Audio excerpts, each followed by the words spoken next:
நானும் ஒரு நாளைக்கு 1000 ஜாப்ஸ் 100 ஜாப்ஸ் நான் அப்ளை பண்ணிட்டே தான் இருக்கேன். எனக்கு ஒரு இன்டர்வியூ கால் வர மாட்டுதே. என்ன பண்ணாலும் எனக்கு ஒரு ரிப்ளை கூட ஒரு ஆப்போசிட்ல இருந்து வர மாட்டுது. ஒரு இன்டர்வியூவா எனக்கு கால் பண்ண மாட்டாங்க, ஒரு ஹெச்ஆர் கிட்ட ரிப்ளை வர மாட்டுது.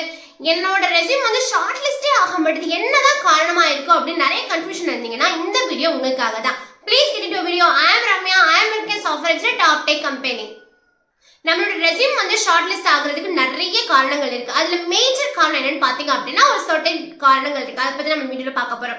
அதுல ஃபர்ஸ்ட் என்னன்னு பாத்தீங்க அப்படின்னா உங்களுக்கு ரெஸ்யூம் வந்து ரிலவென்ட் ஸ்கில்ஸ்க்கு மேட்ச் ஆகாம இருக்கிறது தான்.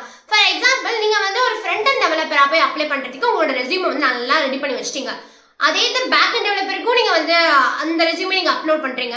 அதே மாதிரி நீங்க வந்து டேட்டா சயின்ஸ் படிக்கிறதுக்கு அதே ரெஸ்யூம் நீங்க அப்லோட் பண்றீங்க. எஸ்கியூஎல் படிக்கிறதுக்கும் அதே மாதிரி அப்லோட் பண்ணா உங்க ரெஸ்யூம் ஷார்ட் லிஸ்ட் ஆகுமா? நீங்களே சொல்லுங்க. ஆகவே ஆகாது. இது ஏடிஎஸ் ட்ராக்கிங் இருந்துச்சுனாலும் உங்களுக்கு ஆகாது. இது ஹெச்ஆரே வெரிஃபை பண்ணாலும் உங்களோட ஜாப் ஸ்கில்ஸ் வந்து மேட்ச் ஆகாது. அப்ப என்ன பண்ணணும்? ஒவ்வொரு ஜாபுக்கும் ஒவ்வொரு ஜாப் டிஸ்கிரிப்ஷன் இருக்கு. ஒவ்வொரு ஜாபுக்கும் ஒவ்வொரு ஸ்கில் செட் இருக்கு. அந்த ஸ்கில் செட்டை உங்களோட ரெஸ்யூம்ல நீங்க வந்து சேஞ்ச் பண்ணிருக்கீங்களா? ஃப்ரண்ட் அண்ட் டெவலப்பருக்கு நீங்க ஒரு சர்டன் ஸ்கில்ஸ் வந்து நீங்க வந்து மென்ஷன் பண்ணிருக்கீங்க. பேக் அண்ட் டெவலப்பருக்கு ஒரு சர்டன் ஸ்கில்ஸ் வந்து அவங்க மென்ஷன் பண்ணிருப்பாங்க. அந்த ஸ்கில்ஸை உங்களோட இன்க்ளூட் பண்ணீங்களா? சேம் ரெஸ்யூமை எல்லா ஜாபுக்கும் அப்ளை பண்ணீங்கன்னா உங்களுக்கு எப்படி அவங்க வந்து அக்செப்ட் பண்ணுவாங்க? கண்டிப்பா பண்ண மாட்டாங்க. அப்ப நம்ம என்ன பண்ணணும் அப்படின்னா, இப்போ உங்களோட ரெஸ்யூம் வந்து ஃப்ரண்ட் அண்ட் டெவலப்பருக்கு ஓகேவா இருக்கு அப்படின்னா உங்க பேக் அண்ட் டெவலப்பருக்கு நீங்க என்ன ஸ்கில்ஸ்லாம் இருக்கோ அதெல்லாம் நீங்க ஆட் ஆன் பண்ணணும். ஆட் ஆன் பண்ணிட்டு அந்த ஃபார்மேட்டை கொஞ்சம் மாத்தி அனுப்பணும். எல்லா கம்பெனிக்கும் ஒரே தான் வந்து நீங்க அனுப்புனீங்க அப்படின்னா ரொம்ப ரொம்ப கஷ்டம். யாருமே உங்களை பார்க்க மாட்டாங்க. ஏன் அப்படின்னா உங்களோட ரெஸ்யூமை விட மத்தவங்களோட ரெஸ்யூம் வந்து இன்னும் கேட்சியா இருக்கும். இந்த ரெஸ்யூமை விட இந்த ரெஸ்யூம்ல ஸ்கில்ஸ் ரொம்ப அதிகமா இருக்குன்னு சொல்லிட்டு அவங்க அந்த ரெஸ்யூமை வந்து கான்சென்ட்ரேட் பண்ண ஆரம்பிச்சிருவாங்க. ஸோ உங்களோட ஆப்வியஸா ரிஜெக்ட் ஆயிடும். அதை மட்டும் அப்டேட் பண்ணீங்கன்னா உங்களோட ரெஸ்யூம் வந்து ஷார்ட் லிஸ்ட் ஆகிறதுக்கு நிறைய சான்சஸ் இருக்கு. ரெண்டாவது விஷயம் என்னன்னு பாத்தீங்க அப்படின்னா ஸ்கில்ஸ். நம்ம ஆல்ரெடி சொன்ன மாதிரி ஃப்ரண்ட் அண்ட் டெவலப்பருக்கு ஒரு ஸ்கில்ஸ் இருக்கு, பேக் அண்ட் டெவலப்பருக்கு ஒரு ஸ்கில்ஸ் இருக்கு. நீங்க ஃப்ரண்ட் அண்ட் டெவலப்பருக்கு உங்களோட ரெஸ்யூமை வந்து ஸ்கில்ஸ் எல்லாம் மாத்திட்டீங்க. இப்போ நம்ம முன்னாடி ஃபர்ஸ்ட் பாயிண்ட் சொன்ன மாதிரி நீங்க அப்டேட்டும் பண்ணி வச்சிட்டீங்கன்னு வச்சுக்கோங்க. உங்க ரெஸ்யூமை வந்து என்னென்ன ஜாப் டிஸ்கிரிப்ஷன் கொடுத்துருக்காங்கன்னு சொல்லிட்டு அதை பார்த்து நீங்க வந்து உங்களோட ரெஸ்யூமை வந்து நல்லா அப்டேட் பண்ணி வச்சிட்டீங்க. அதை மட்டும் நீங்க எடுத்துட்டு போனீங்கன்னா உங்களுக்கு வேல்யூ இருக்காது. எல்லாருமே 100% ஜாப் ரோலோட மேட்ச் ஆகுது கிடையாது. எல்லாருக்கும் எல்லாமே தெரிஞ்சிருக்காது. அவங்க ஒரு பர்டிகுலர் ஜாப் டிஸ்கிரிப்ஷன்ல ஒரு 10 பாயிண்ட் கொடுக்குறாங்க அப்படின்னா எனக்கு 8 பாயிண்ட் எனக்கு மேட்சா இருக்கு அப்படின்னாவே நீங்க செலக்ட் மாதிரிதான். ஏன் அப்படின்னா மிச்சம் 2 பாயிண்ட்ல 10 பாயிண்ட்டுமே 10 பாயிண்ட் தெரியணும்னு அவசியம் கிடையாது. அப்ப நம்ம என்ன பண்ணணும் அப்படின்னா அந்த 2 பாயிண்ட்டை ஃபார் எக்ஸாம்பிள் வந்து உங்களுக்கு வந்து ஜாவா நல்லா தெரியுது, பைத்தன் நல்லா தெரியுது, ஒரு நல்ல ஒரு லாங்குவேஜ் தெரிஞ்சிருக்கு. எஸ்கியூஎல் கேட்குறாங்க. எஸ்கியூஎல் வந்து ரொம்ப இம்பார்ட்டன்ட் தான். நான் வந்து ஒரு எக்ஸாம்பிளுக்கு தான் சொல்றேன். எஸ்கியூஎல் நல்லா தெரிஞ்சிருக்கணும். பட் ஒரு அவசரத்துக்கு நீங்க வந்து எஸ்கியூஎல் அவ்வளோ உங்களுக்கு தெரியல அப்படின்னா அந்த ஸ்கில்ஸ்ல வந்து உங்களுக்கு எஸ்கியூஎல் இருக்கு அப்படின்னா என்ன பண்ணணும் அப்படின்னா 1 or 2 days உங்களுக்கு டைம் இருக்கு. அது நீங்க வந்து உங்களோட ரெஸ்யூமே எஸ்கியூஎல் போட்டு அனுப்பிச்சு நீங்க விட்டுட்டீங்க அப்படின்னா நெக்ஸ்ட் அதோட ஓவர்வியூவாக அட்லீஸ்ட் படிக்கணும். அந்த ஸ்கில்ஸ் நீங்க என்ன ஸ்கில்ஸ் உங்களுக்கு தெரியல அப்படின்னா அந்த ஸ்கில்ஸ் பத்தி உங்களுக்கு 1 or 2 minutes பேசுற அளவுக்கு ஆச்சும் அந்த ஸ்கில்ஸ் பத்தி உங்களுக்கு நாலேஜ் இருக்கணும். அதுக்கு நீங்க வந்து ஒரு 30 days 60 days நீங்க ஸ்பெண்ட் பண்ணணும் அவசியம் கிடையாது. ஜஸ்ட் 1 or 2 days அந்த ஸ்கில்ஸ் பத்தி ஒரு ஓவர்வியூ தெரிஞ்சிட்டீங்க அப்படின்னா உங்களுக்கு ஒரு ஆல்ரெடி உங்களுக்கு 10 ஸ்கில் 8 ஸ்கில் உங்களுக்கு ஓகேவா இருக்கு. மிச்சம் 2 ஸ்கில் தான். அந்த 2 ஸ்கிலோட ஓவர்வியூ தெரிஞ்சு லைட்டா மேனேஜ் பண்ற அளவுக்கு தெரியும். ஆப்போசிட்ல இன்டர்வியூருமே உங்களுக்கு 100% தெரிஞ்சுக்கணும்னு நினைக்கவே மாட்டாங்க. ஏன் அப்படின்னா எல்லாருக்குமே தெரியும். எல்லாருக்கும் எல்லாமே தெரிஞ்சுக்காதுன்னு எல்லாருக்குமே தெரியும். அப்ப என்ன பண்ணணும் அப்படின்னா ஓரளவுக்கு உங்களோட அதை வந்து நீங்க மேனேஜ் பண்ற அளவுக்கு உங்களுக்கு சக்தி இருக்கான்னு மட்டும் தான் அவங்க பார்ப்பாங்க. அது இருந்துச்சுனாவே ஆட்டோமேட்டிக்கா நீங்க வந்து ஷார்ட் லிஸ்ட் ஆயிடுவீங்க. தேர்ட் இம்பார்ட்டன்ட் பாயிண்ட் என்னன்னு பாத்தீங்க அப்படின்னா எக்ஸ்பீரியன்ஸ். நான் ஃப்ரெஷரா இருக்கேன், என்கிட்ட போய் எக்ஸ்பீரியன்ஸ் நீங்க எக்ஸ்பெக்ட் பண்ணலாமான்னு கேட்டீங்கன்னா ஐ கேன் அண்டர்ஸ்டாண்ட் தட். உங்ககிட்ட எக்ஸ்பீரியன்ஸ் எக்ஸ்பெக்ட் பண்ணல, ஆனா உங்ககிட்ட இண்டஸ்ட்ரியல் எக்ஸ்பீரியன்ஸ் எக்ஸ்பெக்ட் பண்றது தான் தப்பு. பட் உங்ககிட்ட ப்ராஜெக்ட் எக்ஸ்பீரியன்ஸ் எக்ஸ்பெக்ட் பண்ணலாம் தானே. நீங்க ஒரு காலேஜ் முடிச்சுட்டு நீங்க வந்து ஒரு கேப்ல இருக்கீங்க, அதாவது ஒரு 1 or 2 months வந்து வெயிட் பண்ணிட்டு இருக்கீங்க, ஒரு ஜாப் போறீங்க, இல்ல காலேஜ் படிச்சுட்டு இருக்கீங்கனாலுமே நீங்க அட்லீஸ்ட் ஒரு 3 to 5 ப்ராஜெக்ட்ஸ் ஆலும் நீங்க நல்லா பண்ணிருக்கணும். அந்த நல்ல ப்ராஜெக்ட்ஸ் வந்து உங்களுக்கு இன் அண்ட் அவுட் ஃபுல்லா தெரிஞ்சிருக்கணும். ஸோ ப்ராஜெக்ட் எக்ஸ்பீரியன்ஸா ஒரு ஃப்ரெஷருக்கு கண்டிப்பா எக்ஸ்பெக்ட் பண்றாங்க. ஏன்னா உங்ககிட்ட வந்து நீங்க இப்பதான் ஃப்ரெஷரா ஜாயின் பண்றீங்க, அது எல்லாமே அண்டர்ஸ்டாண்ட் தான்.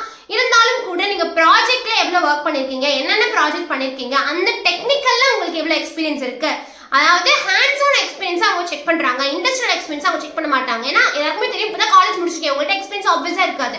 பட் ஒரு ப்ராஜெக்ட்ல ஒர்க் பண்றது மூலமா உங்களுக்கு என்ன எக்ஸ்பீரியன்ஸ் கிடைச்சது அதை வந்து அவங்க நோட்டீஸ் பண்றாங்க. அது விதமாக ஒன்று பார்ப்பாங்க. அப்படி இல்லைன்னா இன்டர்ன்ஷிப் எப்படி அப்ளை பண்ணிருக்கீங்க, இன்டர்ன்ஷிப் எக்ஸ்பீரியன்ஸ் என்ன சர்டிஃபிகேஷன் முடிச்சிங்க, அதோட எக்ஸ்பீரியன்ஸ் என்னன்னு கேட்பாங்க. இதெல்லாம் விஷயங்கள் வந்து ஒரு ஆப்போசிட்ல உள்ள ஒரு ஹெச்ஆரையோ ஒரு ஏடிஎஸ் ட்ராக்கரையோ வந்து ஒரு அட்ராக்ட் பண்ணும். எல்லாத்துக்குமே சர்டன் கண்டிஷன் வச்சிருப்பாங்க. இந்த மாதிரி ஒரு ரெஸ்யூம் இருந்தாதான் அது செலக்ட் ஆகணும் அப்படின்னு சொல்லிட்டு. ஸோ அந்த மாதிரி உங்களோட ரெஸ்யூம் வந்துச்சுனாவே ஈஸியா உங்களோடது வந்து ஷார்ட் லிஸ்ட் ஆயிடும். Fourth important point என்னன்னு பாத்தீங்க அப்படின்னா communication is very very very important. ஏன் அப்படின்னு சொல்றேன்னா, நீங்க என்ன நினைக்கிறீங்க, உங்க மைண்டுக்குள்ள என்ன ஓடுது, நீங்க என்ன சொன்னா அங்க வந்து செலக்ட் ஆவீங்கன்ற எல்லா விஷயமே எது மூலமா நீங்க பாஸ் பண்ணுவீங்க, ஜஸ்ட் உங்களோட கம்யூனிகேஷன் மூலமா தான், உங்களோட மொழி மூலமா தான் உங்களுக்கு ஆப்போசிட்ல உள்ள இன்டர்வியூ வரைக்கும் நீங்க வந்து அதை ஷேர் பண்ணவே முடியும். அப்படி அந்த கம்யூனிகேஷன் இருக்கும் பட்சத்துல அந்த கம்யூனிகேஷன் ப்ராப்பரா இல்ல, நீங்க நினைக்கிறது உங்களால சொல்லவே முடியல, மைண்டுக்குள்ள 100 விஷயம் 1000 விஷயம் ப்ராப்பரா ஓடிட்டு இருக்கும், ஆனா நம்ம கன்வே பண்ண தெரியல அப்படின்னா ஆப்போசிட்ல இருக்கவங்களுக்கு தெரியல அப்படின்னு நினைப்பாங்க. உங்களுக்கு தெரிஞ்சிருக்கு தெரியாம அந்த கம்யூனிகேஷனை திணறீங்க நினைக்க மாட்டாங்க. அப்படியே மேபி அவங்க வந்து உங்களோட டெக்னிக்கல் ஸ்கில்ஸ் நல்லா வேலிடேட் பண்ணி ஓகே சூப்பரா அந்த பையன் வந்து நல்லா சொல்றான், ஆனா அவங்ககிட்ட கம்யூனிகேஷன் இல்ல நினைச்சாங்க அப்படின்னா எப்படி ஐடிக்குள்ள எடுப்பாங்க? ஐடியாவே வந்து ஃபுல் அண்ட் ஃபுல் வந்து மல்டிபிள் லாங்குவேஜ் பேசுற ஒரு விஷயமா தான் இருக்கும். நீங்க எல்லாருமே எல்லா இடத்துல இருந்து வந்திருப்பாங்க.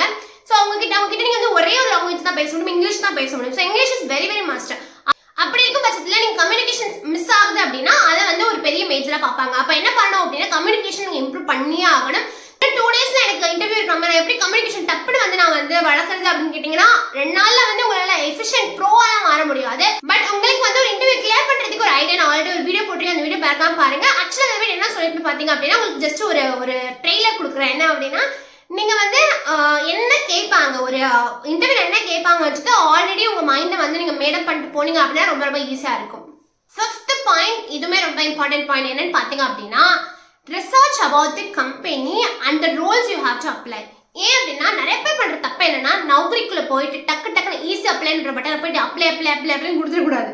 அதே மாதிரி லிங்க்டின்ல போயிட்டு அப்ளை கொடுக்கக்கூடாது. என்ன பண்ணணும் அப்படின்னா என்ன கொடுத்துருக்காங்க, இந்த ஜாப் டிஸ்கிரிப்ஷன் எனக்கு சூட் ஆகுமா, நான் இங்க ஒர்க் பண்ண ஃபர்ஸ்ட் நான் ரெடியா இருக்கேனா, இந்த கம்பெனி நல்ல கம்பெனியா, அந்த கம்பெனி என்ன கொடுத்துருக்காங்க, நான் எக்ஸ்பெக்ட் பண்ற கம்பெனி இதுவா, அந்த ரோல் நான் எக்ஸ்பெக்ட் பண்ற ரோலான்னு சொல்லிட்டு ரிசர்ச் பண்ணணும்.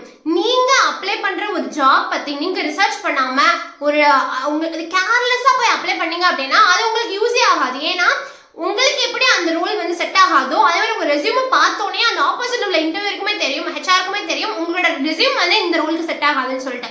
ஸோ உங்க ரெஸ்யூம் உங்களோட ஸ்கில் செட்டுக்கு எந்த ரோல் மேட்சிங்கா இருக்கும் அந்த ரோலை தான் நீங்க அப்ளை பண்ணணும். ஸோ அதுக்கு முன்னாடி அந்த கம்பெனி பத்தியும் அந்த ரோல் பத்தியும் ரிசர்ச் பண்ணுறது ரொம்ப ரொம்ப இம்பார்ட்டன்ட். மேபி உங்களோட வந்து ரெஸ்யூம் ஷார்ட் லிஸ்ட் ஆயிடுச்சு, இன்டர்வியூக்கே போயிட்டீங்க, கம்பெனி பத்தி கண்டிப்பா கேட்பாங்க. என் கம்பெனி நான் எனக்கு ஏன் உங்களுக்கு பிடிச்சிருக்குன்னு சொல்லிட்டு இந்த கம்பெனி நீங்க வந்து இன்டர்வியூக்கு வரீங்கன்னு சொல்லிட்டு கேட்பாங்க. அப்போ கூட நீங்க சொல்ற ரெஜிஸ்ட்ரேஷன் வரும். ஸோ உங்களோட கம்பெனி பத்தியும் உங்க ரோல் பத்தி தெரிஞ்சுக்கிறது ரொம்ப ரொம்ப இம்பார்ட்டன்ட். 6th பாயிண்ட் என்ன அப்படின்னா மேக்ஸிமம் இந்த ஒரு ரீசனால உங்களோட ரெஸ்யூம் வந்து ஷார்ட் லிஸ்டே ஆகாம இருக்கும். அது என்னன்னு பாத்தீங்க அப்படின்னா கெரியர் கேப்னால உங்களோட ரெஸ்யூம் வந்து நிறைய டைம்ல ஷார்ட் லிஸ்ட் ஆகாம இருக்கும். ஸோ அதுக்கப்புறம் என்ன பண்ணலாம் அப்படின்னா ஒரு காலேஜ் முடிச்ச உடனே ஒரு 6 to 1 yearன்றது ஓகே, பட் அதுக்கு மேல நீங்க இருந்துச்சு அப்படின்னா நீங்க வந்து டைம் வேஸ்ட் பண்ணி இந்த பர்டிகுலர் கம்பெனி தான் நான் போவேன்னு சொல்லிட்டு வெயிட் பண்ணவே பண்ணாதீங்க. ப்ளீஸ் வெயிட் பண்ணாதீங்க. நீங்க என்ன ஜாப் கிடைக்குதோ அந்த ஜாப்க்கு டக்குனு ஸ்விட்ச் ஆயிருங்க.